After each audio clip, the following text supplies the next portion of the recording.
Ladies and gents, welcome back to another video. In this one, whoa. First of all, my name is Gingium. In this video, this BUILT EJ205 is going to find its home in a rusty WRX. The goal is to get the engine back in, get everything wired up, plumbed up, get it running, and do the first couple of break-in sessions. If you missed any of the videos on this car, make sure to go check them out. We bought this car with a blown motor, pulled it out, built this thing, and now we're putting it in. So without any further ado, let's put it in.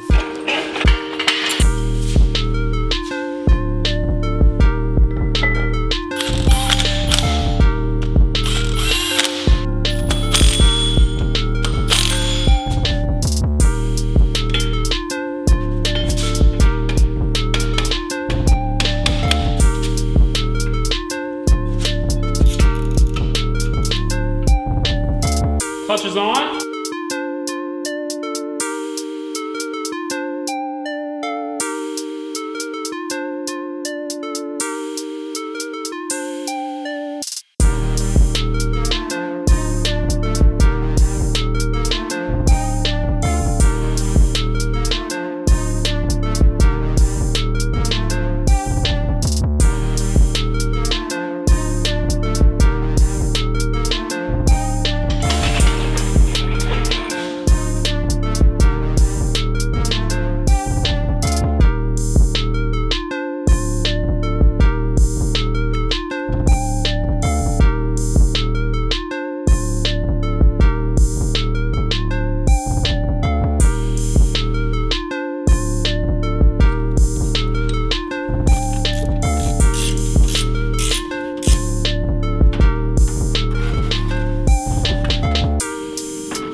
I just broke all the bolts for this, so like I have to zip tie it in like he did.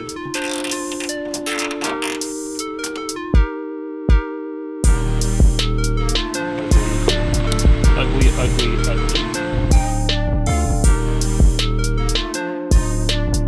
As far as I know, everything on the engine is all ready to start. We're gonna fill with fluids and then we're gonna start it. So, oil, coolant. So there's a pretty intense break-in procedure for this engine. We'll go over that, but I just want to get it started for now. Don't go forward, go sideways. It's got a nozzle on it. I'm good, I got you. Don't have it, oh. Pretty much, we are going to let it idle for about half an hour.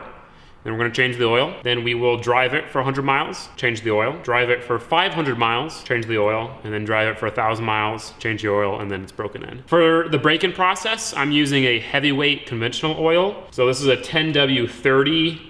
I could have used like a 15W30 or a 15W40, but the clearances on this motor are pretty tight, so we don't need a super heavy oil. And then once we break it in, I'll do, I think, like a 5W30 or a 10W30 full synthetic. During the break-in period, when you do an oil change, the oil should have some glitter in it. It'll be a little bit sparkly from all the metal. As long as it doesn't have any big chunks, you're good. But like, don't be surprised if your newly built motor has a little bit of flakiness in the oil. Your shirt is really clean. So we don't want to just go right into starting it. We want to crank it for a while and build up oil pressure, make sure oil gets to the heads and all the vital components. So we unplug the cam sensor and the crank sensor. That's the crank sensor right there. Unplug. And then the cam sensor is right here. So it shouldn't start now.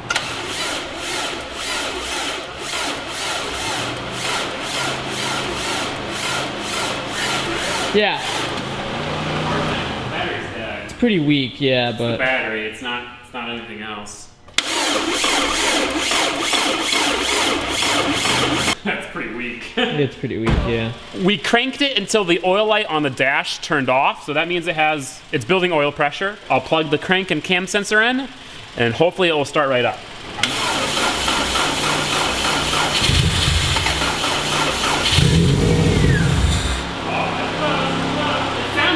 It sounds good.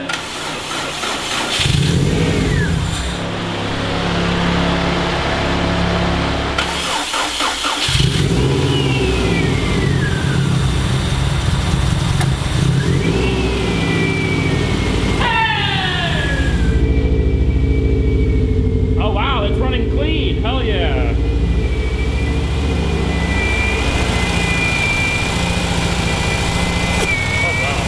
check engine light, of course, but we were expecting that. That works. So far, the only car I have with a working horn. Sorry, I didn't mean to scare you. I honestly wanted to test it. Something's leaking a little bit. All right, well, we'll look around.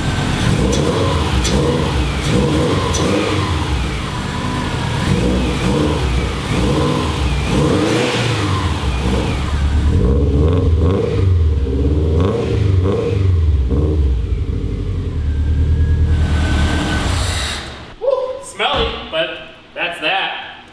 We wanted to let it idle a little bit, but the coolant gauge on the dash isn't working, so I don't know if I missed a plug or something's broken. So we found the source of the coolant leak. It was just one of the caps that I used, had a hole in it. We also found the coolant temp plug that I forgot, so that's working. Tomorrow I'll come back, fix the coolant leak, plug in the coolant temp sensor, let it, warm up all the way. Maybe I can bleed the slave cylinder and drive it just around town. We'll figure that out tomorrow, but the important thing is that it started really easily. The idle was really, really smooth, so we know that all the cylinders are working, the compression is great, everything checked out. So I'm really happy.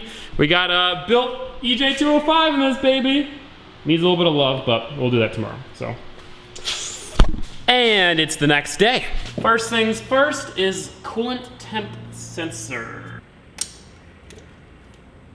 It's on. Now, about that coolant leak. The last issue I'm gonna fix before we let it warm up again and then do an oil change is this throttle cable. For some reason, it's just not quite long enough. It won't work with the stock throttle cable bracket, so I'm just gonna make a new bracket that brings it closer to the throttle body, and it's all good.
So here is the throttle cable bracket. It's extra long to allow the throttle cable to work. It's got the cutout. It's got a little bevel to fit the intake manifold.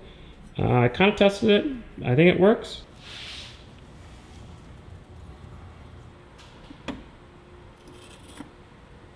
Well, I'm pretty sure that throttle cable worked. I'm just topping off the coolant, and then we can start her up again.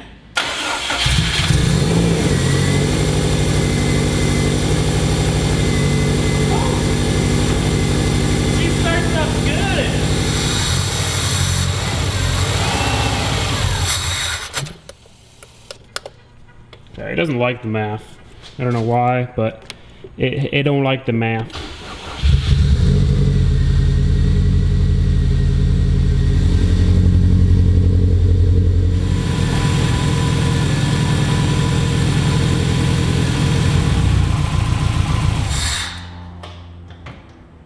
So that's 2 full heat cycles. That's enough of a break-in to go ahead and do the first oil change. I'm also gonna bleed the clutch and do some other stuff, hopefully get some other things working.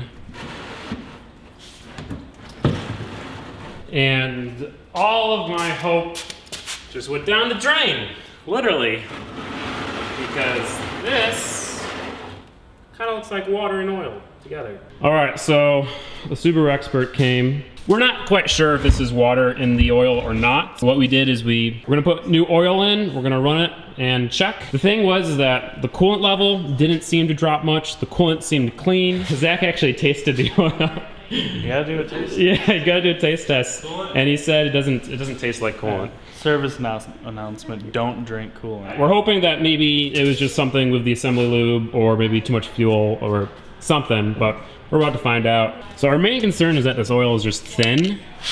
We're looking at the fresh oil.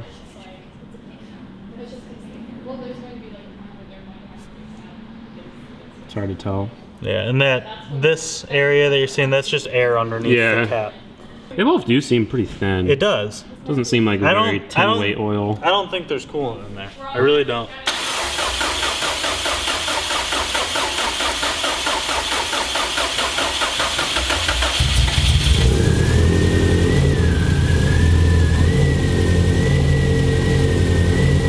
It is confirmed we have a coolant leak.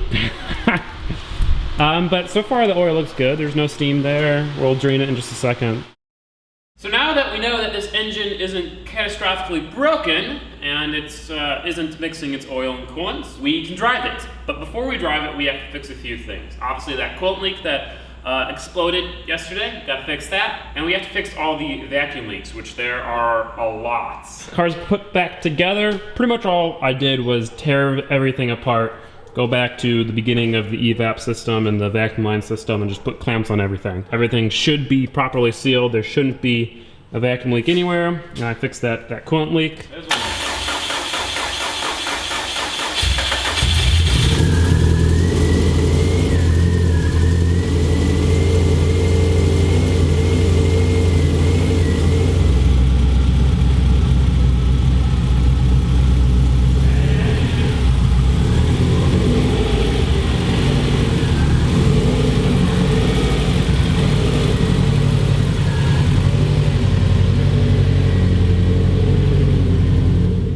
This is so weird driving a WRX after all those years. It's driving really nicely. I'm driving a WRX. I'm driving my own WRX. It's not too loud. I'm surprised. I am too. I actually like this volume though. Too quiet for my taste.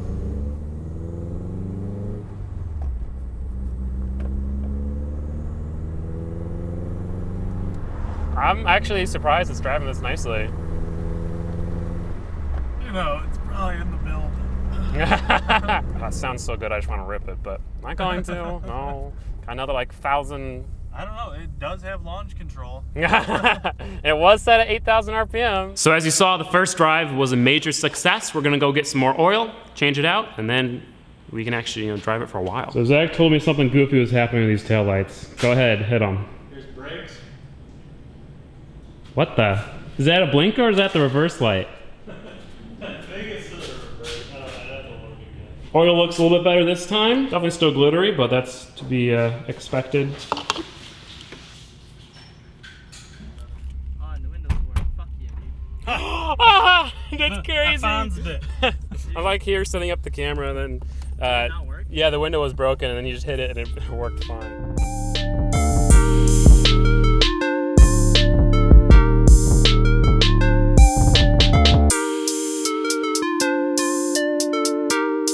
Well guys, that is that. The Subaru is now running and driving and it's time to pull the engine out.